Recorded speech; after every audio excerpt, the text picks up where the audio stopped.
Welcome to the Wisdom That Breathes channel.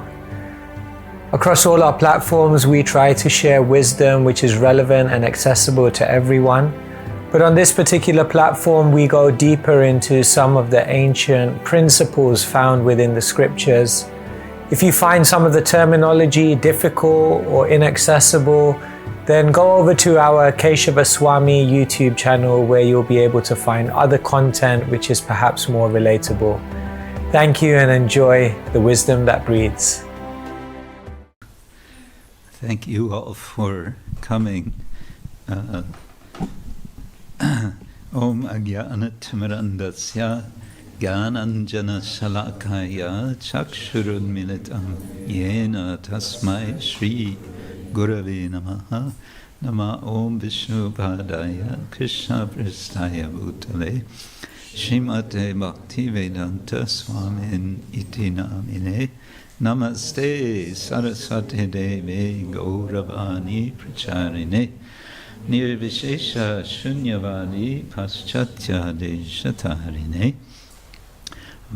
Vancha Kalpatarubhyascha Kripa Sindhubhya Evacha Patitanam Pavanebhyo Vaishnavimyo Namo Namaha. Jai Shri Krishna Chaitanya Prabhu Nityananda Shri Advaita Gadadhar Shivasaki Gaura Bhaktavinda Hare Krishna Krishna Krishna Hare Hare Hare Rama Rama Rama Hare Hare. I think what I have to say will be a few sort of scattered thoughts, and probably Keshava Maharaj can bring it all to something actually meaning something.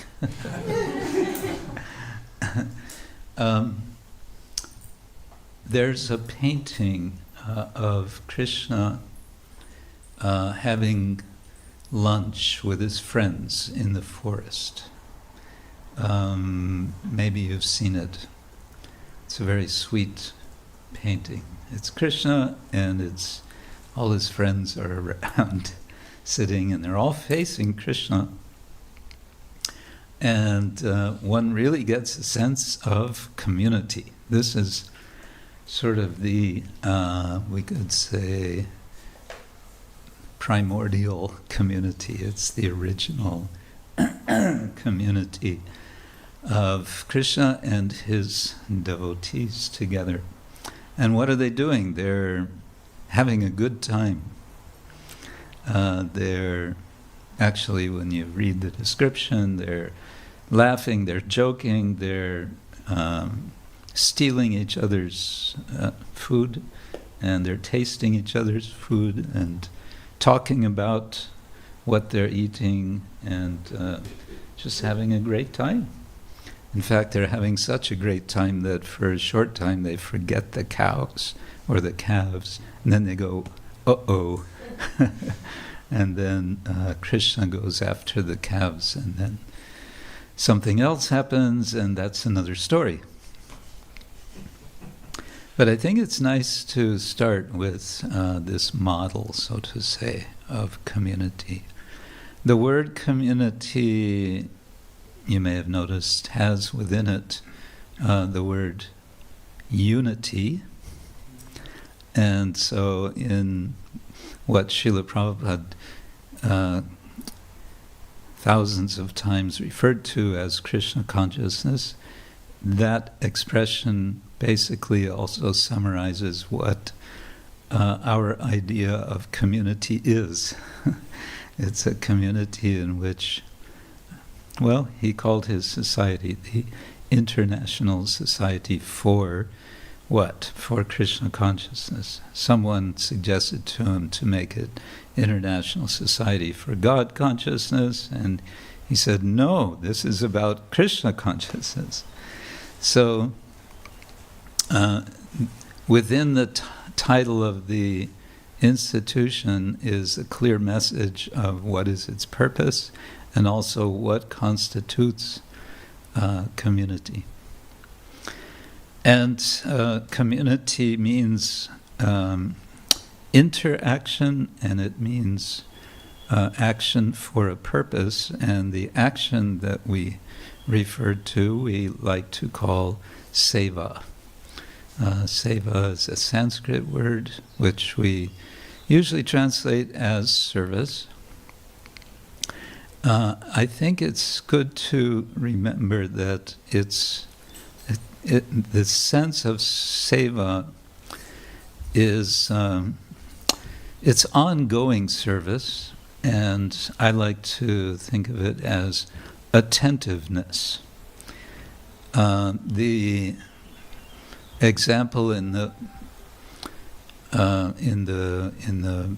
material world, which we don't see very much of, except perhaps in very wealthy families, is the butler. You know what a butler is? He always, the image of the butler is he's all dressed and he has a towel over his arm like this, right? And the master rings his bell when he wants, and the butler comes immediately and says, "You rang, sir." So he's always there, always ready to attend to the master. And therefore, in particular, in the seva, the activity that we associate especially with archana, the worship of Krishna in the deity form, we call it seva because it's attending to. We're attending every day. We don't just do it on weekends. We have 7 days a week, and since how long now? 40 years. Day in, day out, 7 days a week, starting at 4:30 in the morning, starting earlier than that for the pujaris, and going until whatever the time is in the evening, with so many services.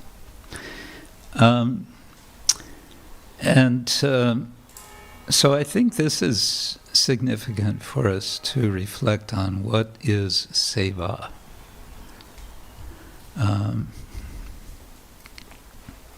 If we're thinking about community and community having this purpose, having this singular purpose of attending to Lord Krishna,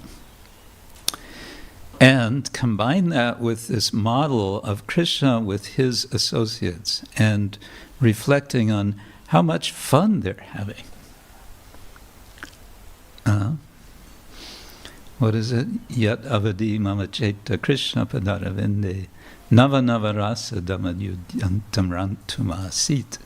That the Lord is having nava nava rasa, always fresh pleasure. So that's what's going on in Golokadama. But here we are in Zurich.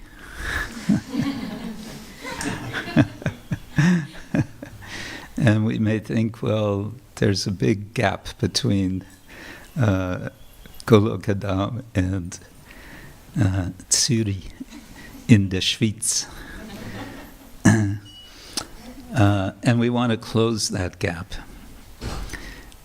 And to close that gap, we understand we can't do it alone. Nor do we want to do it alone. That would be, well, that wouldn't be bhakti yoga, that would be some other kind of yoga. Although Shastra does speak of vivikta desha sevitva, acting aloof from the world. But our aloofness is together. It's a together aloofness from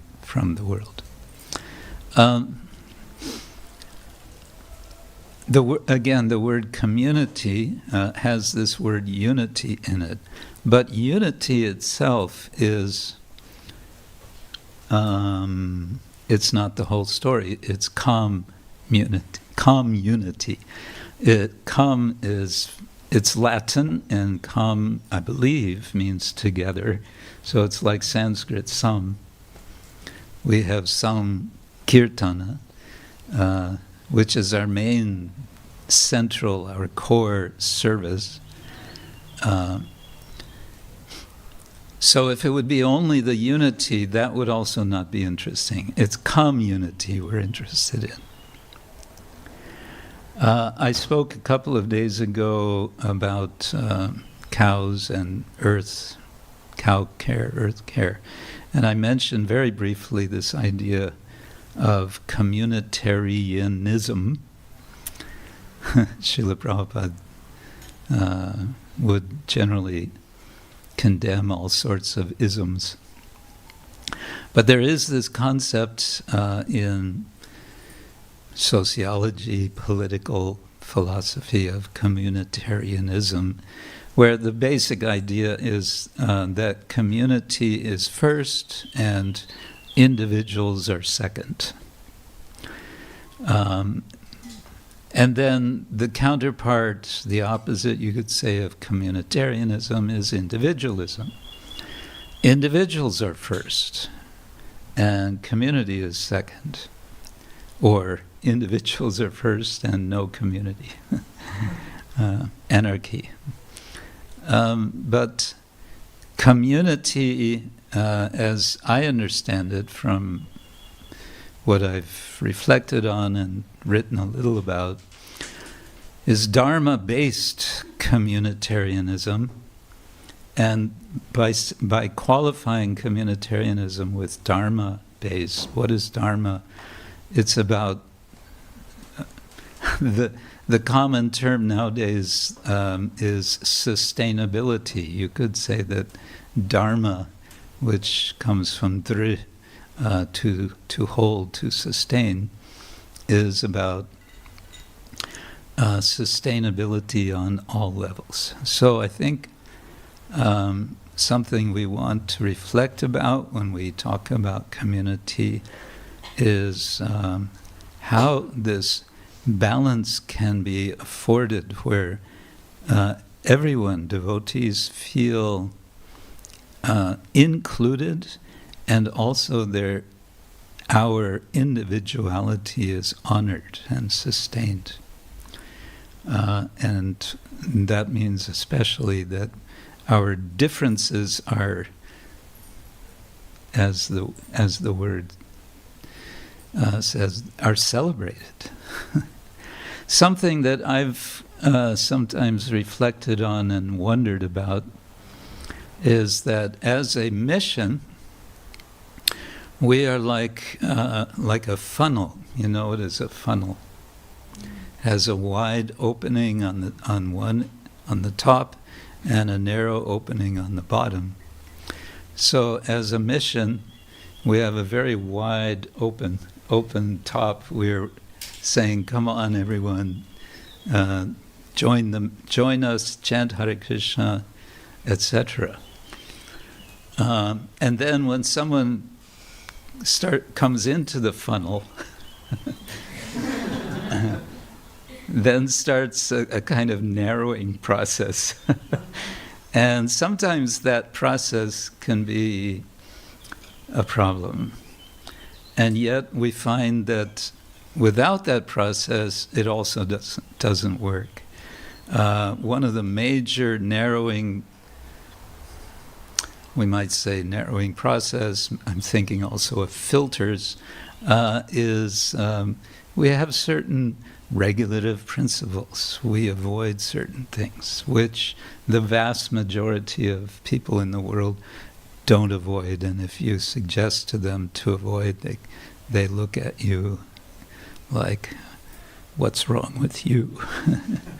But we have more. It goes, it keeps going. Sometimes you wonder, is there any opening at the bottom? Is there any Can we go through? There's a selecting process. It seems that Krishna wants only when we are completely pure in consciousness that we can join him in his lunch party with his friends in the spiritual world. So having a community, I think, is a process of being aware of some of these challenges and balancing acts that we need to do. We want to keep welcoming everyone. We also need to have this narrowing function, and we have a need to sustain in a positive, in a happy way, everyone, because it's a voluntary institution. No one is required to be here. Everyone is volunteering. There's an expression in English, they voted with their feet. When somebody leaves an organization, an institution, or whatever, we say, oh, they voted with their feet. They left. That's how they voted. We would like people to vote with their feet in the reverse way, that they would come, feel that they belong. And the last thing I'll say is that I think a key point, a key element of community is feeling I belong here. This is where I belong. This is family. I have my family that I grew up with, but I also have my spiritual family. And it's like family. When there's challenges, difficulties, we work on them. We help each other with them. We deal with them as necessary. But we keep as a priority that everyone feels, yes, I belong. So those are my scattered thoughts on the subject. Now you can put it all together. Thank you, Maharaj. So Maharaj began in Goloka Vrindavan. So maybe I'll begin there also. It's explained that the spiritual world has many manifestations. So there's the spiritual world that's in the transcendent realm, and that's known as Goloka Vrindavan. And then we know that very same spiritual world that's in Goloka Vrindavan, in the transcendent realm, descends to this world as Bhoma Vrindavan, the earthly Vrindavan, the one we travel to on pilgrimage. And then it's said that those devotees who have encapsulated the spirit of the Dham within their heart become walking Dhams. Tirtha Bhuta Svayam Vibho. They're walking places of pilgrimage. And then those individuals can go to different places, and by their spiritual influence they can create the Dham. This is called the envisioned Dham. So therefore Prabhupada created New Vrindavan, New Mayapur, New Jagannath Puri. And these are actually, in Prabhupada's own words, embassies of the spiritual world. Which is very beautiful, actually, way of describing it. Because when you're in an embassy, you're in one sense very, very far away from the place it represents, but it seems like you're there already when you go to the Indian embassy in London. It's freezing outside, but there's a fan on the ceiling. Why is there a fan on the ceiling? That makes no sense. Because in one sense you're already in India. So yes, that's such a high, if you think about that,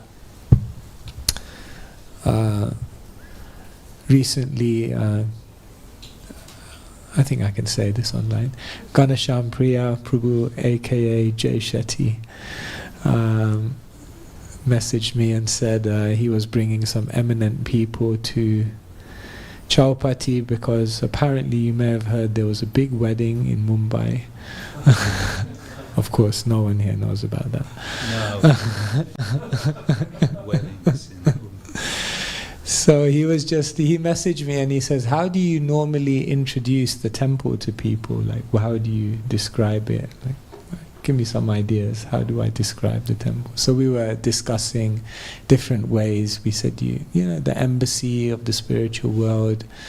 Another way we sometimes describe a temple is it's a sanctuary for endangered species where they can get strong and then go back into the world. So we were talking about different ways, but we really liked that one about the temple being an embassy of a transcendent realm. And if you think about that, that's such a high aspiration, that's such a high thing to create. We're actually trying to create the spiritual world here.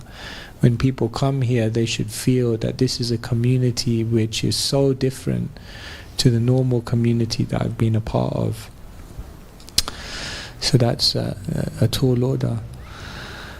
But maybe just for these moments, I'll share one thing with you that I guess, if I can say that, has been a realization for me about community, is that the very things which make living in a community difficult are the very things which are the most amazing gifts of being in community. So let me give you some examples and then let's see whether amongst us we can also come up with more examples. One thing that makes it really hard to live in community for some people is that you don't get personal space, especially when there are 50 individuals on a bus tour and all of us who come here.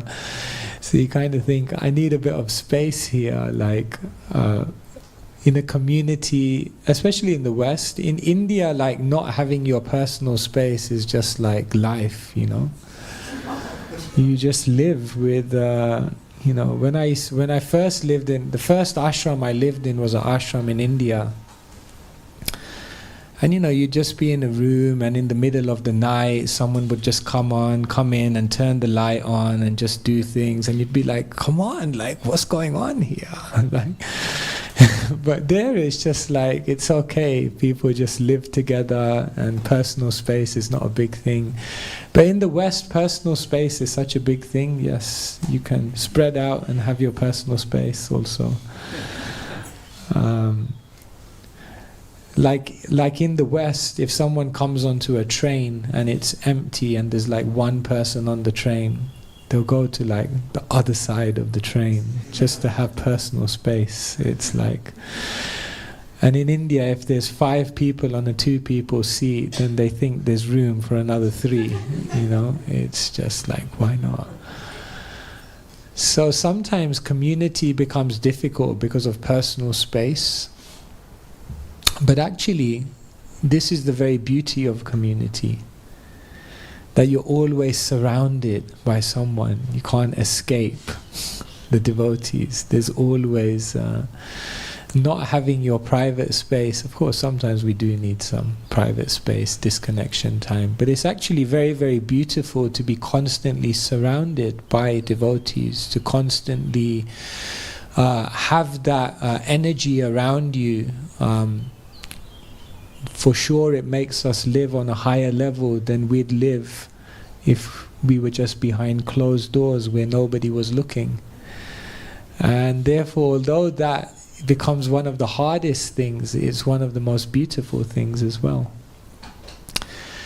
In a community, one of the hardest things is that there's just so many different types of individuals. I mean, I think apart from the airport, I can't think of another place where you'd have such a variety of individuals in one place as a Hare Krishna temple. One time we had a brahmachari class, and the speaker, he said, look around, look at everyone around you. Would you be friends with any of these people if it wasn't for Krishna consciousness?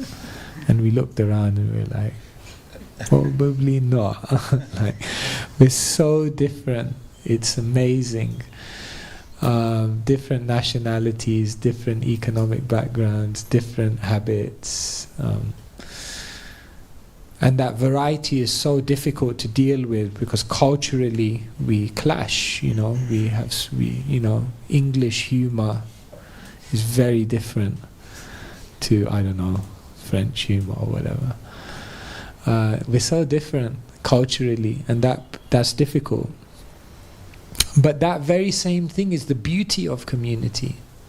That diversity of just being able to learn from so many different people who practice spirituality in so many different ways, who have so many different approaches, and that variety is what really brings so much richness to our life. Like now, obviously, we travel so much, and just seeing so many different cultures is fascinating. Sometimes I just sit at airports and I just see all these different cultures doing things in different ways. It's so fascinating, so edifying. So that very same thing, which is very, very difficult, becomes actually very, very beautiful. In community, sometimes one of the most difficult things is competition, comparison. That, we're living with each other, and there's this constant energy of competing, maybe comparing with others. And that becomes very, very difficult sometimes. But that same thing, if you look at it in a different way, is very, very beautiful, because we can all encourage each other. Prabhupada would call it transcendental competition, whereby we use that very same thing in a way that's very, very positive. So I'm sharing this with you because every time you come across one of the obstacles of living in this community, or any community, that very same thing, if you look at it in a different way, is the very beauty of living in this kind of setup. Can you think of anything else that's difficult about living in a community? Yeah. To cooperate. Yeah, different opinions of how to do something. Different opinions, and sometimes it's just you think, if it was just me and everyone listened to me. One devotee once said to me, Srila Prabhupada said, your love for me will be shown by how much you cooperate. Therefore you should cooperate with me. I was like, okay. That was an interesting way to look at it. So it's an ocean of opinions, so many different approaches.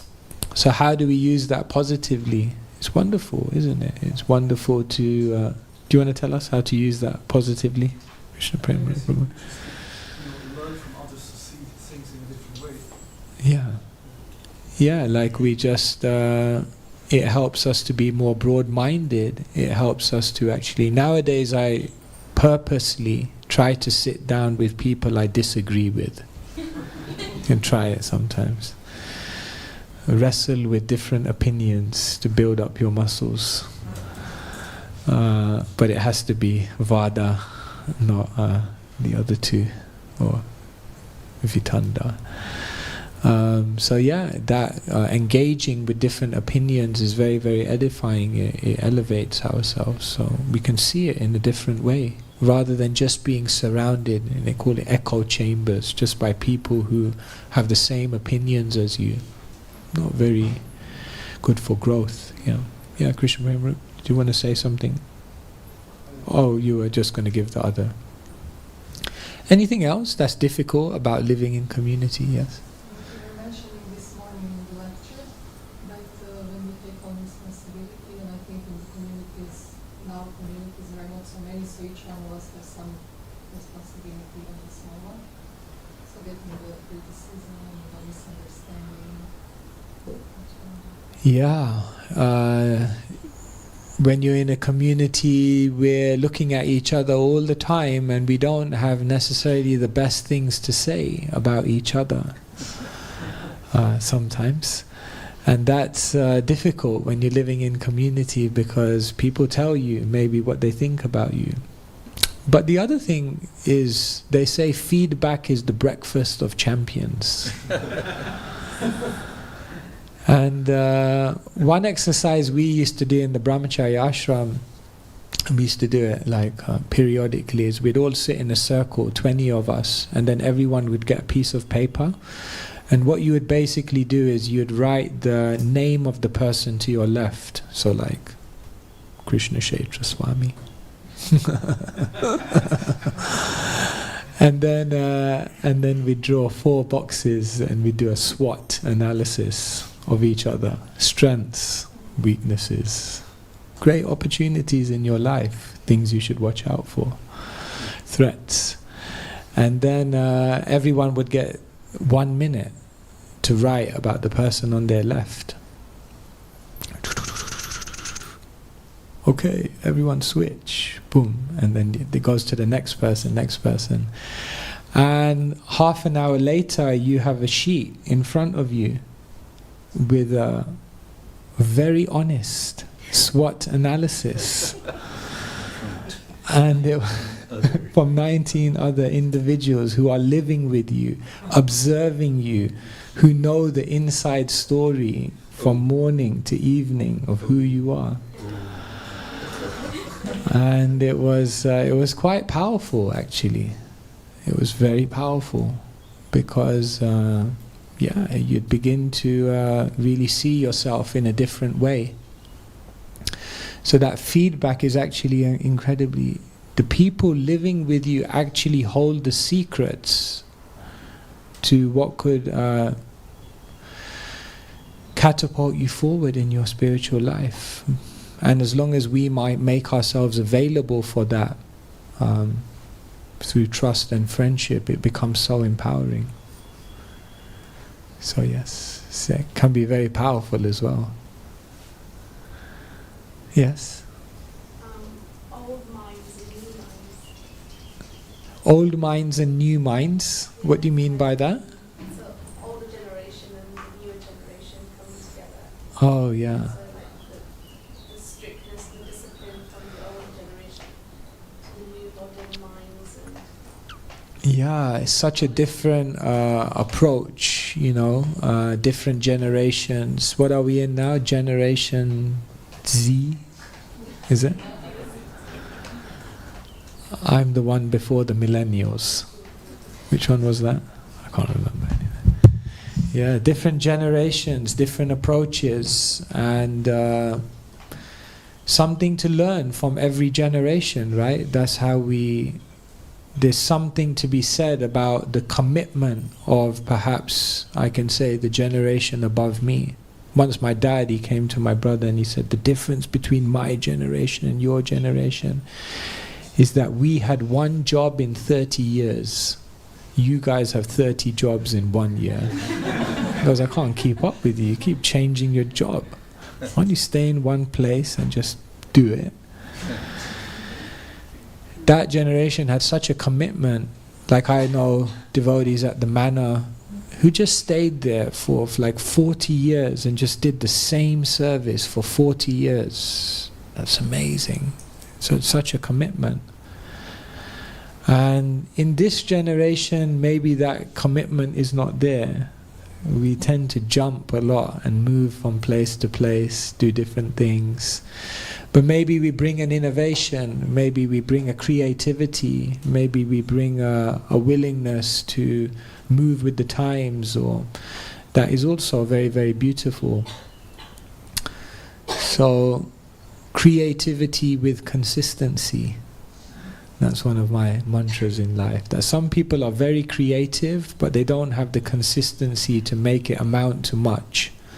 And some people are very consistent, but they don't explore what may be beyond that, and therefore also they don't So we can learn different things. Although sometimes we feel that generation's holding me back. That older generation, they should succession planning. Maybe it's time. And we feel it's holding us back. And then the older generation may feel the younger generation are not. They're too restless. They keep changing everything. Why can't they just... And it can end up a conflict. Whereas if we try to learn and appreciate some ingredient from both, that's very powerful. Yeah, Lokapamni. Sometimes this definition of what is community can be also different according to the cultures. And why I say this, because sometimes for me in Switzerland it's difficult, because in Croatia people are more like hanging out outside of the temple, and are more connected like on personal level, like they call each other and do stuff together, and somehow I don't find it here, and that's the thing that that's why, for example, that's actually something that I wanted to, like, maybe it's problem in me, but I sometimes feel like what you said, that we should feel like we belong. But sometimes because of that I don't feel like I belong, because I feel like everything is centered around the temple and what we do at the temple. And that's fine, I love my service in the temple and I love devotees in the temple and so on. But maybe because we are foreigners, like in this another country, so maybe I feel like that also. But that's why this sense, Like a social network around, like a more of a sense of... and even though I understand like that spiritual life is also communal in aspects of activities that we do, but we also should like develop some friendships and so on. And I do have friendships, but sometimes I feel like there's something that I'm always lacking, and that is that like when I was in India, for me it was like, wow. Because these people, they share everything, they're so open, and there's this warmness and so on. So that's why I feel sometimes that this community aspect can be like different from country to country, and also it's part of our conditioning, and that's why we sometimes suffer.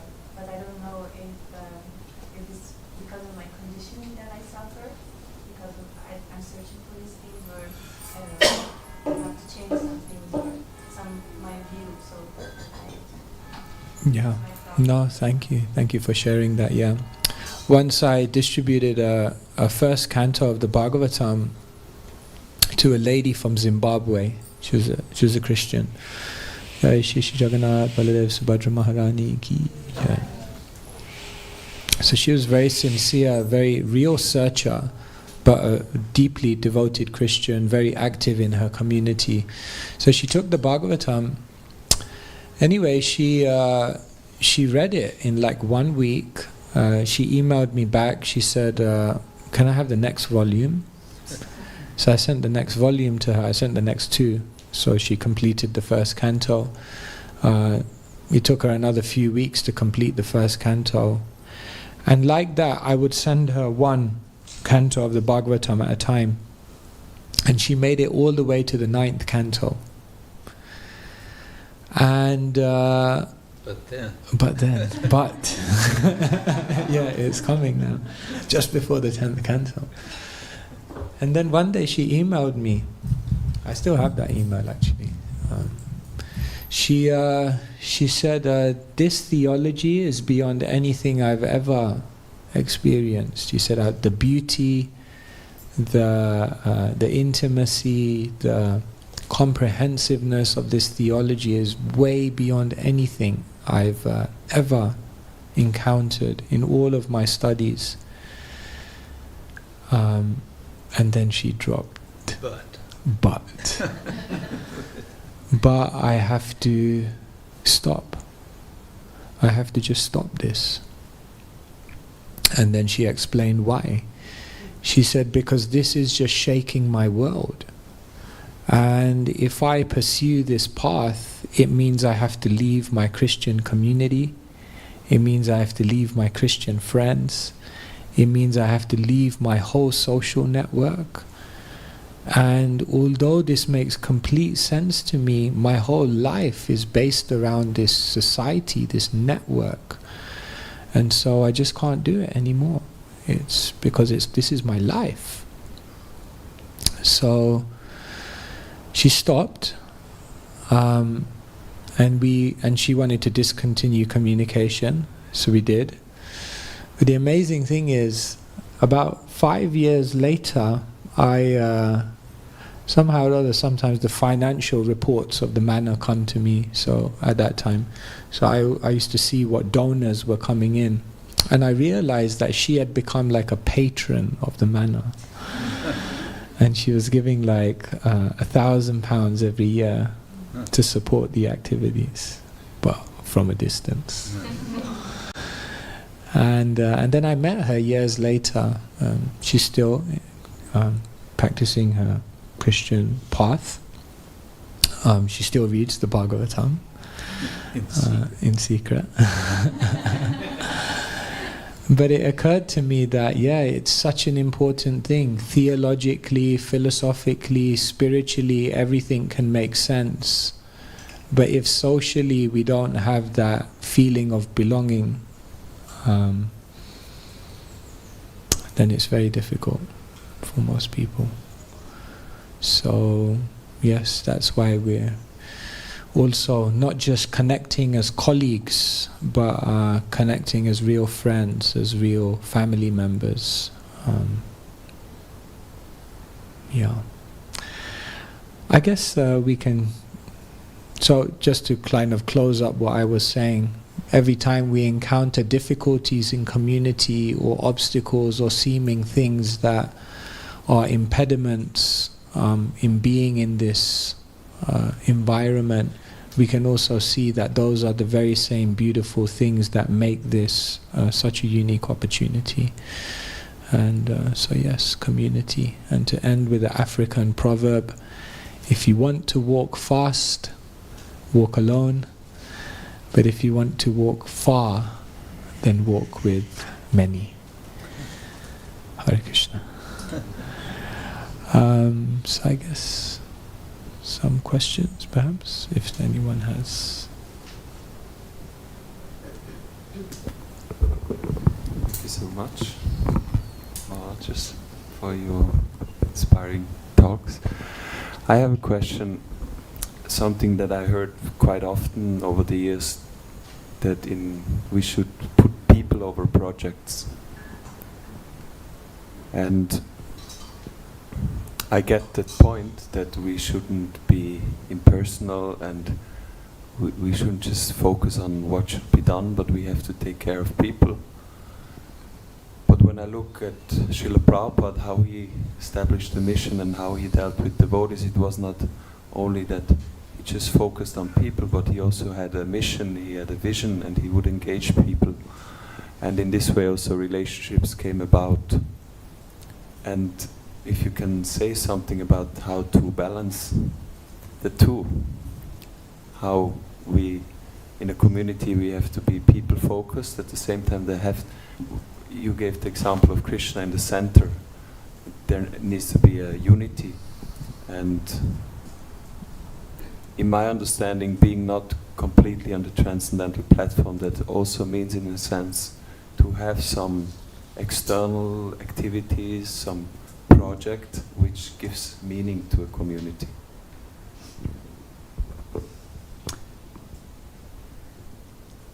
When we say people first and projects second, it's not that it's people first and no project. It's not a dichotomy. It's an expression. Let's get the balance back. And as you say, there needs to be a purpose, and the purpose can be short-term, longer-term, and you can say ultimate purposes. I think I'd like to share something I've experienced in one ISKCON temple, which for me was very instructive as a very practical thing. I think I may have told you about this, but it's the Hong Kong temple. Have you visited there? It's one place you haven't. Hong Kong temple. Hong Kong is a big city, 7 million people, and the Hong Kong temple is on the 6th floor of a 13-floor building, and it's in a busy area of Hong Kong, and pretty much no one stays in the temple. It's too small for actual residents. And yet, I found they have quite a nice community.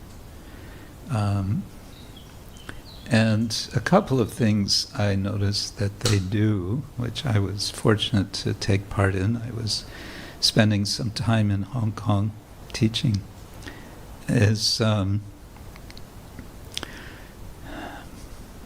because when we are thinking, when we are engaged in service, we start to see everyone sort of boxed into their particular services. We start to see, oh, here's the temple president, here's the temple commander, here's the temple this and the temple that.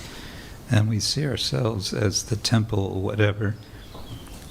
And then that can sort of reduce our sense of, well, yes, and we're also persons. So one thing they do is occasionally they go out on a picnic. They just go out the door. Actually, Hong Kong, it's quite convenient. They have excellent public transportation. You can get to a place for walking in the country quite easily, or going to the beach. So they'll go out and have a picnic and a kirtan and some discussion, but some talk. But the idea is, okay, let's in the Gita it says, yukta haraviharasya, yukta cheshtasya karmasu, yukta swapnavabodhasya yogo bhavati dukkha. Dukkha, suffering, ha, is removed when there is yukta, appropriate engagement in matters of eating, sleeping, work, and recreation, vihara. So they've included vihara, recreation, in their program. Prabhupada said, kirtan is our recreation. Yes, but also going on a picnic can also be there. Another thing that they do, it's a little different from the SWAT exercise. That sounds pretty serious. I don't know if I could survive that. Once a year, they have a gathering of whoever wants to come in the community, and they'll do this not in the temple. They'll do it at someone's home. They'll get together and they'll have an appreciation evening. And it's a little bit structured. Everyone gets 2 minutes to speak about one other devotee, what they appreciate about them. If one devotee has been appreciated, then no one else is allowed to appreciate that same devotee. Has to be another devotee. Doesn't have to be a devotee who is present. And what happens, I've taken part in this 2 or 3 times, it gets amazingly emotional. They always have to bring out the tissue box for the ladies, especially. But there's a lot of genuine feeling that comes out, all positive. And then everyone is asked to bring a gift, which should cost no more than, 2 Swiss francs or something. And they should bring something. And after this session, and they've had some kirtan after this, they exchange gifts and have prasadam. And everyone just goes out of this feeling so fresh and new and feeling like, yes, I belong here. A third thing which, and this maybe doesn't work in Europe, you're speaking about culture, but I visited my brother in Seattle, USA. A few times I visit, and he's quite active in his church, which is a Unitarian church, which is about as minimally Christian as a Christian church can be, because you can be an atheist and be a Unitarian. But anyway, but it's a small church with, 100 people or 200 people membership. One thing they do, which I was really struck by, is as soon as everyone comes in the door of the church, they go to a place on one wall where they have name tags. All the members have a name tag, and they all put the name tag on. And any new people get a temporary name tag. So there's also a person at the door welcoming everyone and asking them if, are you here the first time? Please, here, take a name tag. I tried to get this going in this Ljubljana temple in Slovenia. They have the name tags, they have everything there. Nobody uses it. Maybe it's too American, I don't know. But I sometimes feel that, especially on a Sunday when guests are coming, you'll see guests coming that you've seen for the last 10, 15, 20, 25, 30, 35, 40 years, and you still don't know their name. You're just like, Haribo, and that's it.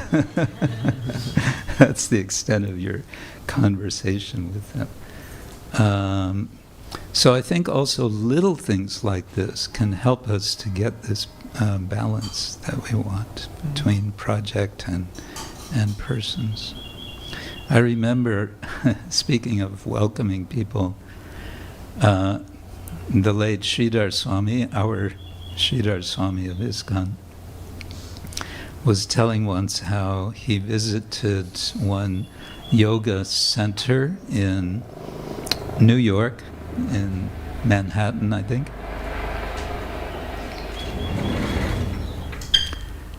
And he said, these people are, officially they're impersonalists. They're completely Mayavadi. But he said, I was blown away by how personal they were. They were so welcoming and so much caring and just everything. He felt embarrassed. He said, our center, we're supposed to be the personalists. And yet, what are we doing? So I think little things like this can make a big difference. So, I don't know, picnics in Zurich, going up the creek to the top, I don't know what you can do. But the idea there is start relating with each other outside of your, positions or your services. If we don't do that, then we don't know so much about each other, and then it becomes difficult to sustain our spirit of belonging and friendship.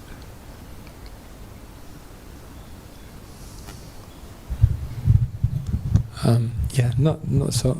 Very beautiful. Maharaj explained, along with getting to know each other outside of service. Another aspect just could be how we do service together. There's a beautiful picture of Krishna and Sudama who are going to get the firewood for Sandipani Muni. And it's very beautiful because in one hand they're both holding the firewood, and with the other hand they're holding each other. And the commentary is given that this is actually real friendship, not simply holding each other's hands, and not simply just holding the firewood. The firewood could represent the mission of the Guru, and the holding each other's hands could refer to the emotional connection between us. So it's not one or the other, but it's together, and it's doing them together when we're doing the mission. A lot of the problem is not the project, it's just how we do the project.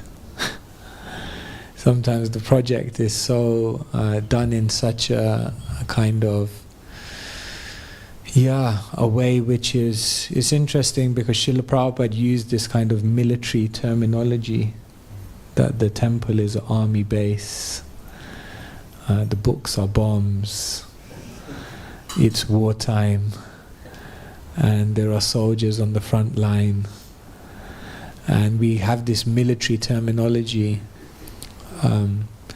but it's also a family. So one time someone told me ISKCON can be likened to different things, like a military base, a hospital, a school, but you don't really live in a military base. You don't really live in a hospital, hopefully not. You don't really live in a school. So while those metaphors are good for a certain purpose, you don't really live in those places. Where do you live? In a home. So ultimately it has to feel like a home. So just the small thing I'd add to what Maharaj beautifully said is, perhaps it's not so much about people before projects, but it's people while you're doing projects. Don't lose sight of that, how you do it.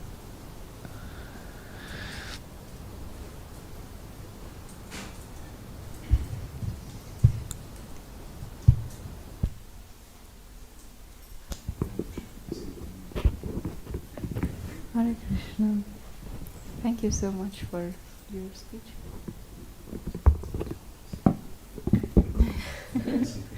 Okay.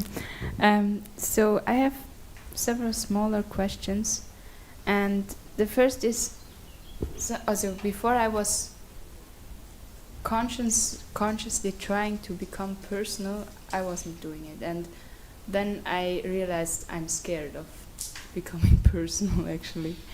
And why is it that we are scared of becoming personal?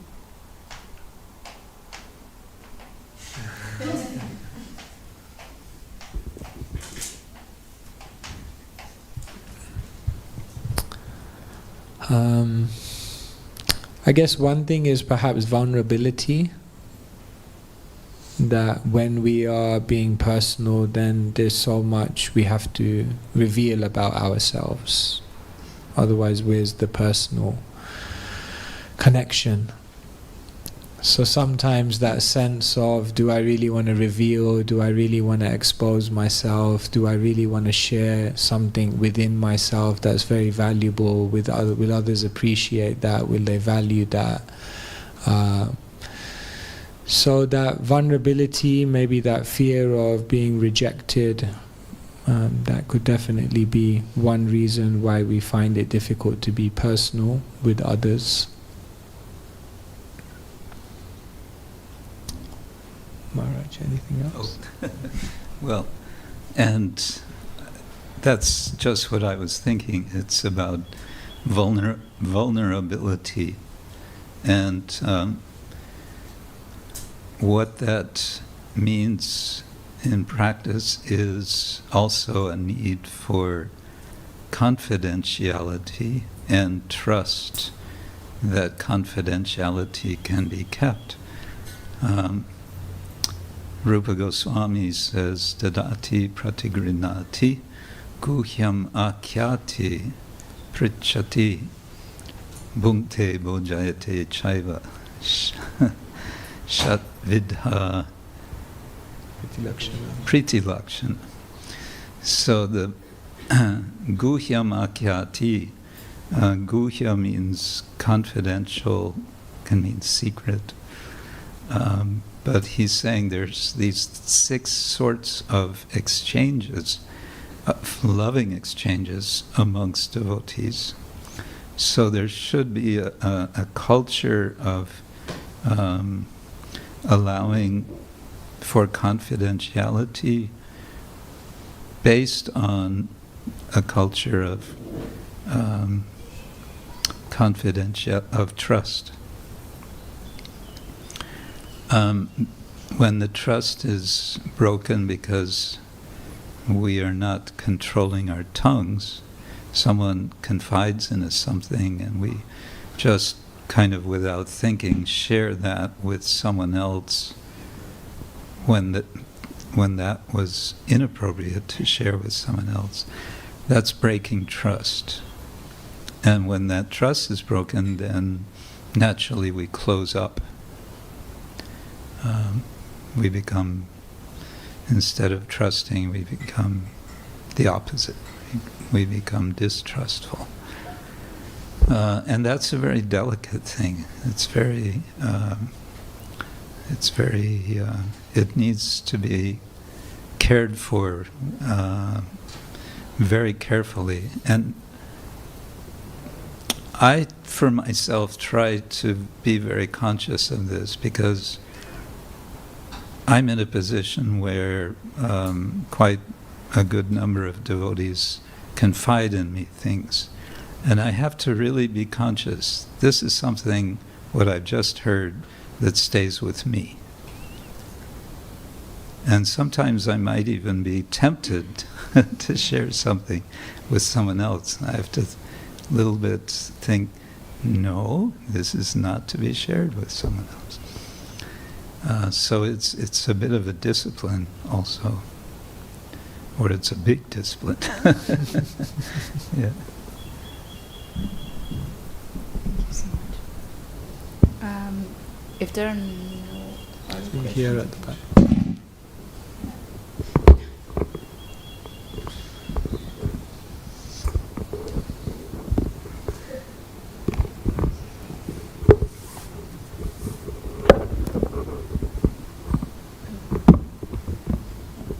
Hare Krishna Maharaj. No. Here. Okay. Maharaj, I have a question. I was actually hearing your lecture in the morning. I was in the kitchen hearing there. And I wanted to ask the question based on some things you said. One of the things you mentioned about, I think that was Srivas who was actually insulted. And then the other people also around, he was accused. And then he did not defend himself. And he just said, yeah, he just agreed to somebody who accused him. So I was thinking then how, and I think you mentioned, I may be wrong, but you can correct me. You mentioned that this quality of his actually attracted Krishna, that he did not defend himself, but he just humbly accepted that this was Krishna's arrangement. So I have 2 more questions, but if you want me, I can ask simultaneously or. So your question in that regard is what we should do if we're accused? Yeah, how we should see these situations and how we should act. Yeah. Yeah, there's a verse in the first canto of the Bhagavatam after Parikshit gets cursed.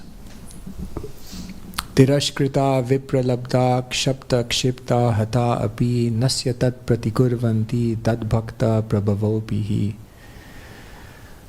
I forget all the words, but it's get ready for this one. A devotee, tirashkrita means defamed. Is it? Yeah. Defamed. Vipralabdha, they may be cheated. Kshapta, they may be cursed. Kshipta, they may be neglected. Hata, someone may try to kill them. Nasya tat pratigurvanti tad bhakta prabhavopihi. But the very prabhav, the very being of a devotee means that they don't try to take revenge. They don't try to. They don't hold any bad feeling towards that. So now, what does that really mean for us?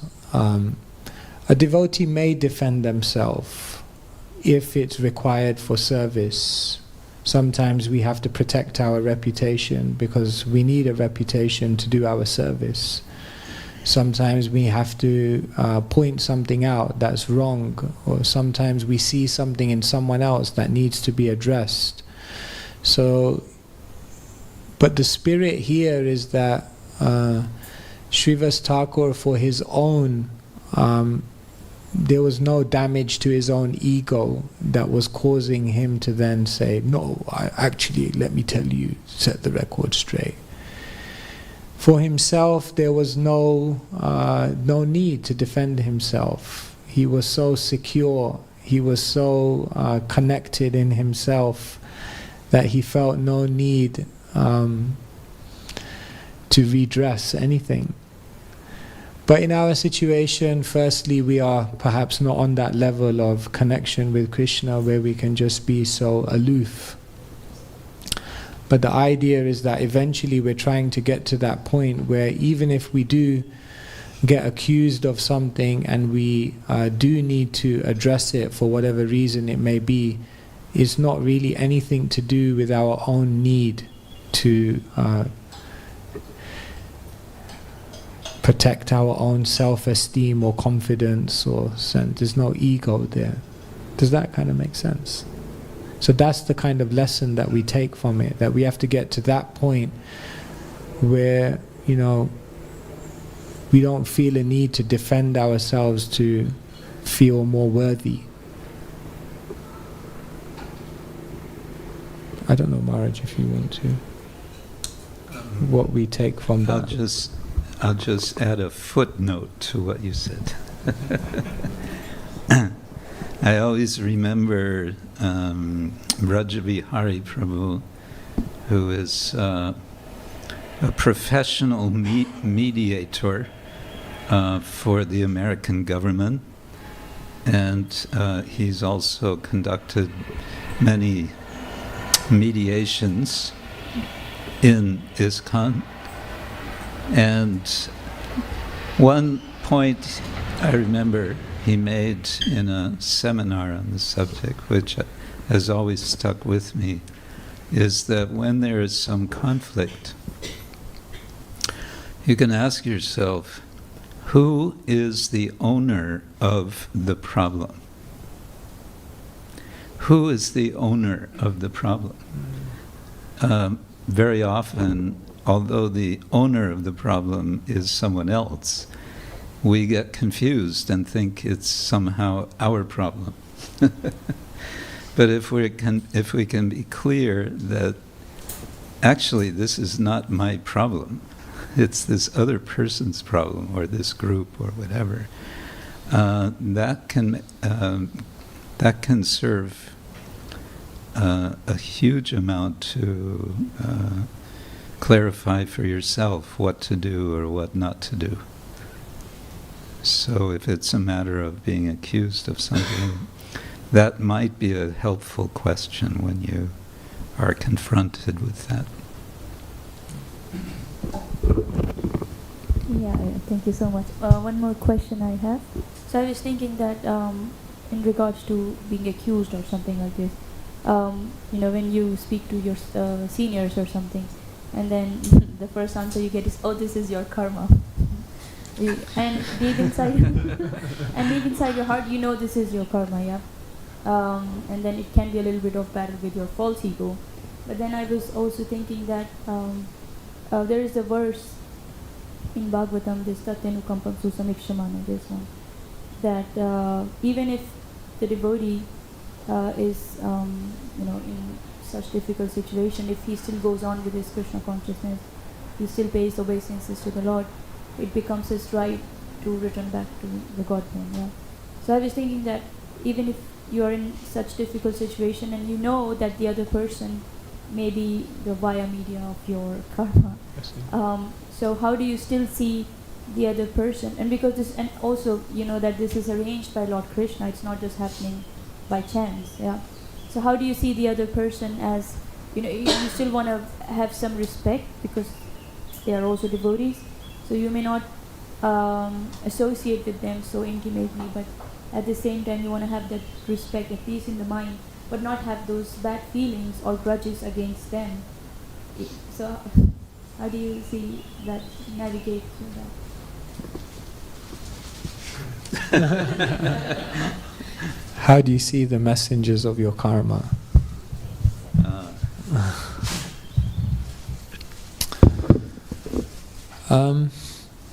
Well, there's a story of Bhaktisiddhanta Saraswati Thakur, who every day would come out of Chaitanya Math and then he would go left towards the river to take the boat, and just before he would get to the bank, then there would be one person who would always criticize, "Oh, you sadhus, why don't you go out there? Why don't you get a job? Why don't you do something practical?" So he was always hurling abuse. And then one day they walked down and he wasn't there, and Bhaktisiddhanta Saraswati Thakur asked, like, "Where is he?" And the devotee said, no, he died. Everyone was happy about that. And Bhaktisiddhanta Saraswati Thakur, he said, "No, that's a great loss in my life. He was my friend. He was... But Guru Maharaj, he was hurling all kinds of foundationless abuse." Yes, we can also see that the criticism even of someone who is unfounded criticism is reminding us of what we shouldn't do. We can always take something good from even them. So Bhaktisiddhanta Saraswati Thakur appreciated, yes, he is also there. He's there for a reason. Everyone's there for a reason. So that's the highest level of realization. We don't identify the messengers of the karma, of our karma, as the causes of our karma. Now that's a high realization. If I'm not mistaken, in the first canto of the Bhagavatam it says, if you identify the messenger of your karma as the cause of your karma, you get a reaction just like them. So it's a very high level of realization to see that someone who is causing us pain, so we may not be there. So then the first thing we do is we may have to create a healthy distance. We need to protect ourselves. We need to take practical action. And then, yes, then our philosophical side. You see, sometimes what happens in any given situation is your philosophical and reflective side cannot immediately kick in. What you immediately kicks in is your defensive side. So when your defensive side kicks in first, then what you need to do is create a distance to create some peace of mind. And then when you create a distance and a peace of mind, then it allows your reflective and philosophical side to awaken. So generally for most of us, that's how we would have to deal with these kind of situations. To deal with the immediate problem, to find some peace of mind, to bring down our emotions, and then later on to reflect back and say, this was something for some reason that I had to go through.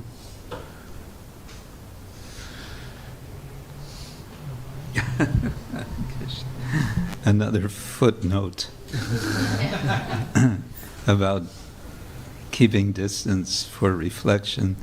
I try to keep a rule. Occasionally, it doesn't happen so often, but occasionally I'll get a message, an email, a WhatsApp message, which is one way or another upsetting. I try to keep a rule that I will not respond to it that day. It has to be not until the next day. And I find it's very, it really does a lot. That period of at least 12 hours overnight or more, it really allows space for some deeper understanding.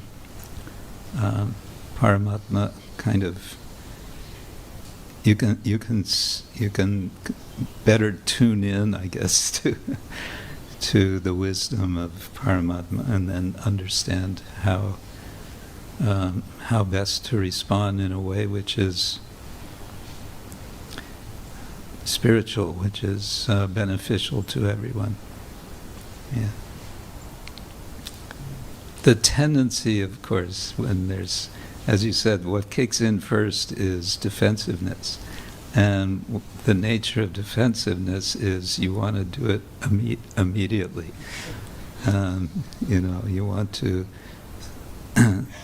You want to send the missiles. You want to launch the missiles of your sharp words as quickly as possible, as you're getting a drone attack, so. But we need to pull back from that. We're trying to practice, again, Dharma. Ahara nidra bayamaitunang cha samanyametat pashabir naranam dharmo hitesham adiko vishesho dharmena hina pashabir samana. What distinguishes, what's common amongst humans and all non-human animals is eating, sleeping, mating, and defending. What distinguishes us is Dharma. So part of Dharma is measured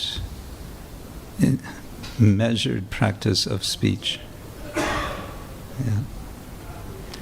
Actually, one of the I forget in the 17th chapter, Bhagavad Gita, 17th or 18th, there's 3 verses dealing with austerity of body, of speech, of mind.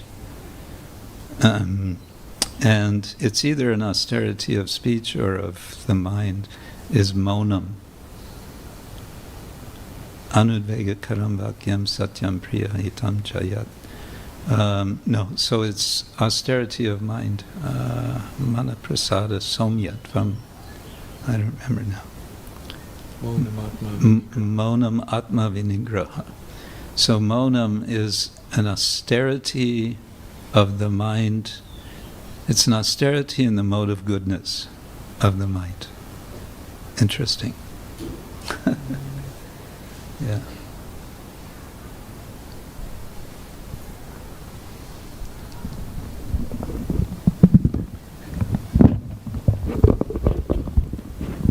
Krishna Maharaj, thank you for the lecture.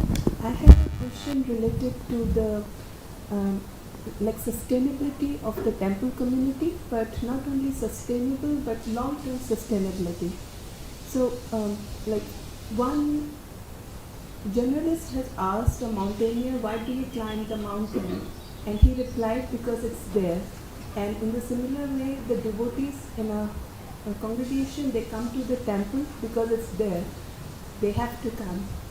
And you mentioned about the word community, that there is unity in community. And you mentioned also about Golokadham community. I find it very secular. It's not secular up there, spiritual, but it's more like a secular, like the sheep. It's easy to follow. But when we see the perverted reflection, sometimes in the temple, sometimes not, it's mixed. It's secular, sometimes communist also. And when a community member would like to come in the temple because it's there are several challenges.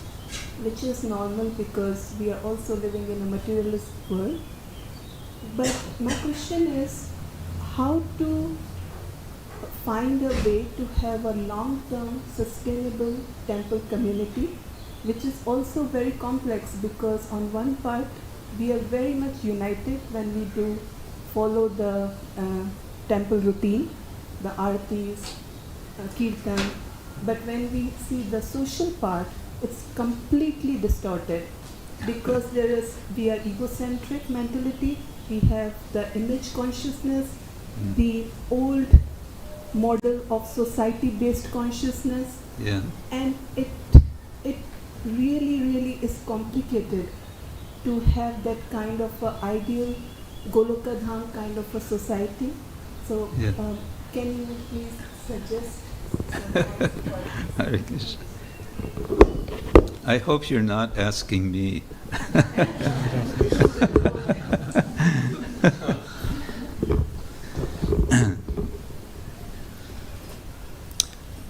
My answer is to agree with you. It's complicated. It's complicated because, and you've suggested this, we're all bringing our baggage with us, our social, cultural, upbringing baggage, expectations, and so many things. Why come to the temple? Because it's there. Well, Srila Prabhupada, from very early on, even before he came to America, was expressing his vision of what is a temple. And that is, it's a place of education. I've done a short presentation some years ago, education, not indoctrination. Don't get me started. But I would like to kind of keep that in our minds, that if we can direct our attention more and more to think of temples as places of education, then we can have an influence as a temple community on everyone who comes, where there will be a shift in their expectations in such a way that the long-term sustainability can actually happen, because everyone is coming onto the same page, spiritually, socially, in all respects. So I appreciate your question. Ask what about long-term sustainability? Because when I spent time, usually my visits to Vrindavan are quite short, unfortunately, but some years back I spent some months in Vrindavan, living just very close to the Radharaman temple, because I was researching how they run. And it just struck me, they have a temple that's now, it must be 460 years. And of course there are temples in India that are much older than that, and they're still going. That's a kind of model for us. Yeah, that's all I'll say, I think. Now you can make the... no that footnotes. Was the footnotes. No footnotes. That was the footnotes. Now you can... Did that make sense? I think there's also a need for the temple to encourage the congregation to open up about their needs and expectations, to see, is there something that needs to be clarified in that respect. there should be, maybe there is here, a sense of,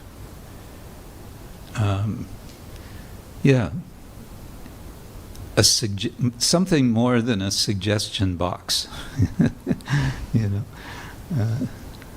Suggestion boxes in different offices. This is a very British thing. They'll put a suggestion box next to the office, and nobody puts anything in there except maybe chewed bubble gum.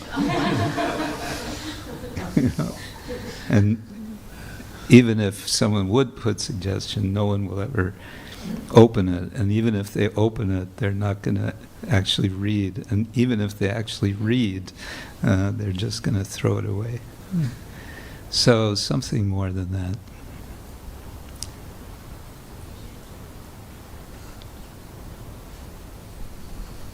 David?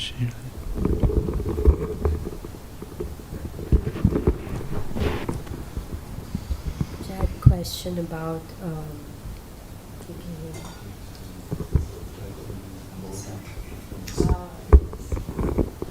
now maybe you can hear me. I had a question about community life, but just I wanted to share something relating to not just the previous question about being defensive. And I heard from a psychologist something which was quite profound. It was about how to be less defensive and more reflective, or something like that. And the psychologist was suggesting that whenever, of course it's a long-term pattern, that you have to first catch yourself when you're being defensive, and then when you catch yourself being defensive, then do breath work, take 10 deep breaths. And apparently it works. So I didn't try too much, but it, like like you said, that need to pause. So psychologically it's proven that when you work with your breath, then it also helps because it's an emotion. So that apart, my question relating to community life, because if you please allow, I had a few thoughts which lead to this question.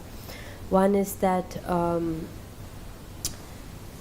when it comes to community life, people, or let's use the word devotees more appropriately, devotees stay because of devotees, and devotees also leave because of devotees. That when relationships are so, in a way, people focused.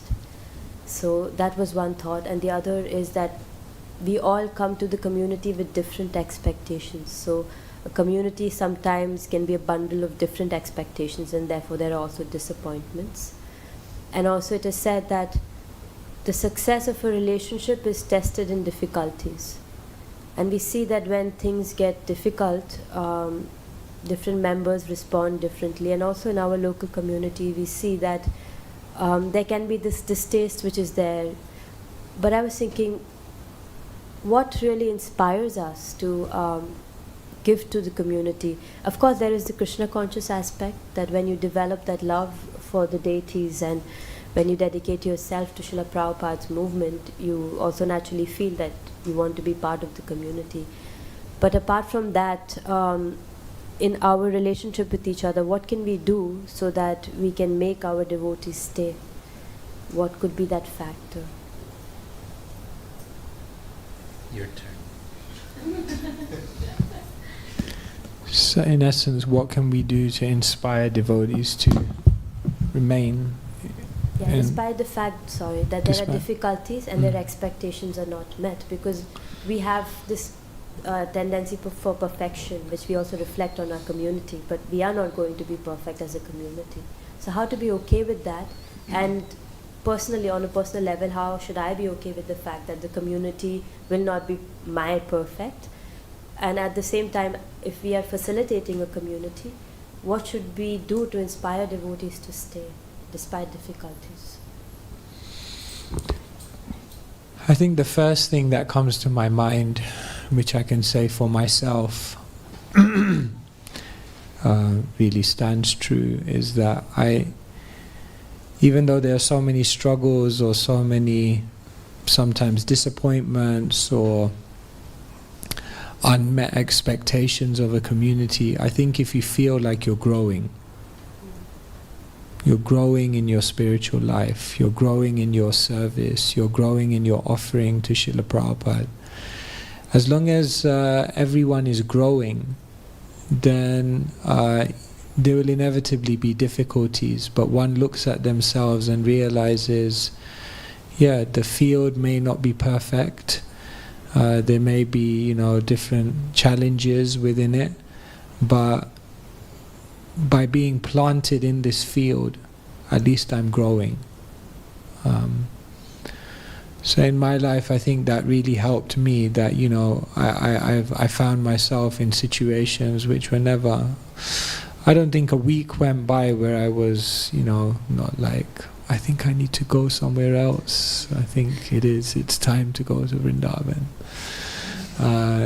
There's not a week goes by like that where some thought like that doesn't come. But you realize I'm growing, I'm developing, I'm increasing, I'm evolving, and I think in that, and that's why leaders of a community, that should be their main consideration, or one of the main considerations. That how is everyone growing?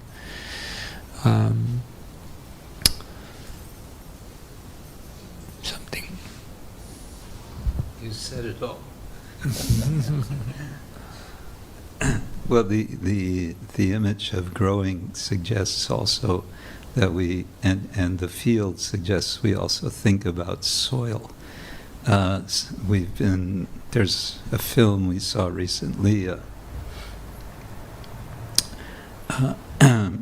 documentary about soil, about how it's being depleted around the world. So how do we what is the soil of a devotional community, and how is it nourished and kept healthy so that the growing can happen? We need to perhaps reflect on that. Is there some soil, or are we trying to do what is it called? Growing plants without soil. We're trying to grow plants in the air or something.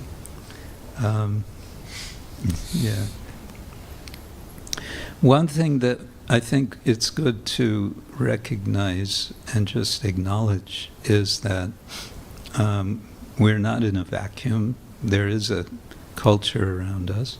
And as you were saying, this generation, you'll have maybe 30 different jobs in 1 year instead of one job in 30 years.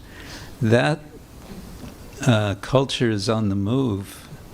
Energy is there pervading our society. And people are, they're looking, where can I get nourishment? And if they feel they're not getting it somewhere, boom, they're going to go somewhere else. It's the hyper form of this is the internet. Everyone is on the internet shopping for their spiritual life, and there's a lot on offer. There's, so much on offer. And just to be aware that that's the case, I think can help us to think more deeply, okay, so what is it that we have to offer? What is it that Krishna consciousness has to offer in the marketplace of spirituality?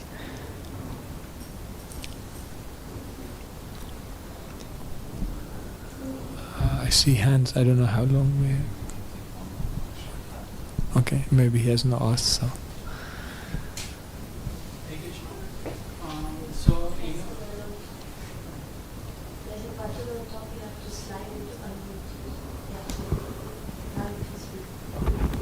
Hello.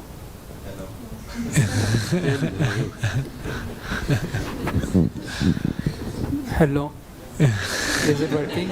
Yeah. Thanks a lot. So my question is, in a community, how we can ensure that all the members' expectations are met, or ensure that they are growing. So I'm not talking about the life in a ISKCON. My question is in a corporate world. So as a person, when you're leading a team, and in the world of where you are rightly said, in a year, you are changing the company 30 times. So how to ensure that we have more retention, and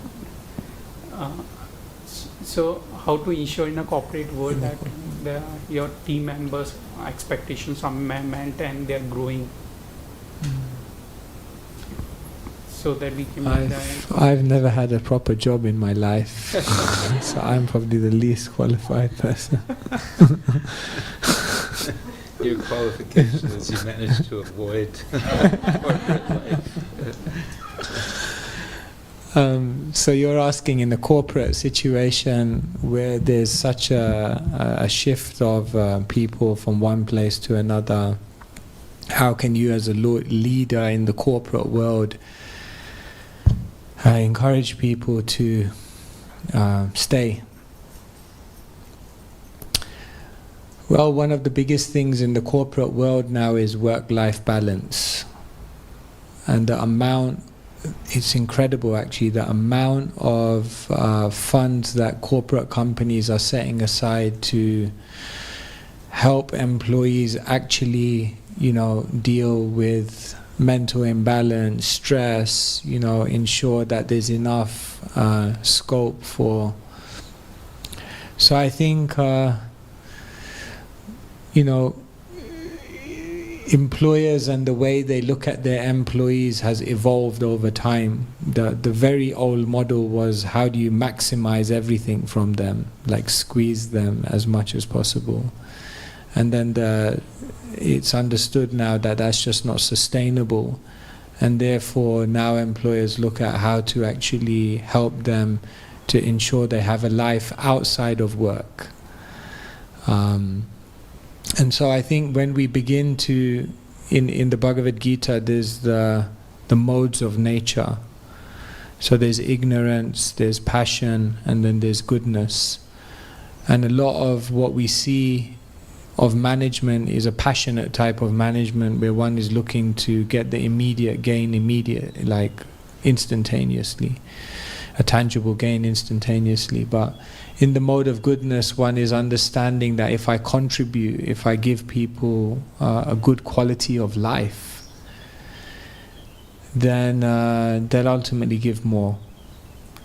So perhaps the new kind of buzzword in the corporate world is, don't look at how much you can don't just look at how much you can get from them while they're in the office, but look at how you can help them when they're out of the office. And if they're happy out of the office, then they'll come into the office and more likely to stay in the office. That's something from someone who knows nothing about the corporate world. But we just train to give an answer to anything we have no idea about. I had a job for 5 months in an office in Germany before I joined the devotees. And what this experience in the office taught me was, I don't want to have anything to do with this world. This corporate world is such a desert. I would hear the conversations of, on two levels. I was working where managers were, but sometimes I would also work with the workers in this factory, and so I saw both worlds, and they were both so empty. Yeah, so it wasn't long after that, by Krishna's grace and Srila Prabhupada's mercy, that I ran to the temple. But just to say, there's when I went to America last year, we traveled in the US for 1 month, and we were doing corporate programs, and one of the places we went to was Salesforce. So I don't know if you know much about Salesforce, but it's interesting because I think the owner he's a very devout Christian. I think he donates a certain percentage to a spiritual cause. But the interesting thing about the Salesforce offices is that every floor has a mindfulness room where an employee can go at any time to just kind of disconnect. And the other interesting thing about the Salesforce is they have like a Salesforce tower. And what usually happens in corporate companies is that the CEOs who are the highest ranking get the floors on the top office, get the offices on the top floor, because they have the best view of the city, like New York or San Francisco. So what they've done on the top floor of all the Salesforce towers is that's actually for the employees. So they've created like a meditation space as the top floor on every Salesforce tower. And it's actually really nice. It's just a nice place to be. And everywhere you go, it doesn't really, they've tried to actually not make it feel like an office. It just feels like a really nice space. So anyway, if you need a transfer to one of those other 30 jobs that you're looking for, try Salesforce.